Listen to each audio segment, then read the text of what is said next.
আছে ওই কাটা কুচরা করছে। ও চলে আসো। আচ্ছা ও যেখানেই থাকো কোনো অসুবিধা নেই, তুমি আসো আসো আসো, ভেতরে আসো, বাইরে দাঁড়িয়ে আছো কেন, আসো। আচ্ছা জিতুটা দেখো কেমন, তুমি যে আসবে আমাকে জানাবে না আগে, আসো।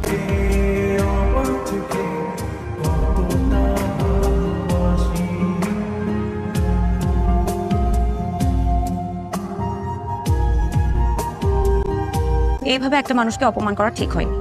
লজ্জা একবারে লাল হয়ে গিয়েছিল। কিন্তু আমার কি দোষ, উনি তো বলতে পারতো উনি ডেলিভারি ম্যান না, জিতু বন্ধু। তা না বলে আমার দিকে হাঁ করে তাকিয়েছিল, একটু হলেই তো চটকানাটা দিয়ে বসতাম।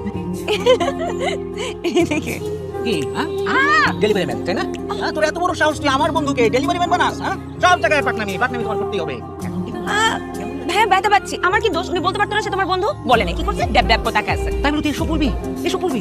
আর তোর কি মনে হয় তোকে আমি চিনি না? তুই যে বাচ্চা, তুই একবার কথা বলা শুরু করলে তোরা থামার দোষ থাকে না। ব্যথা পাচ্ছি ভাইয়া। খুব ভালো করছি। ওকে কি করা উচিত জানো, ওকে লাঠি দিয়ে বাড়ি দেওয়া উচিত।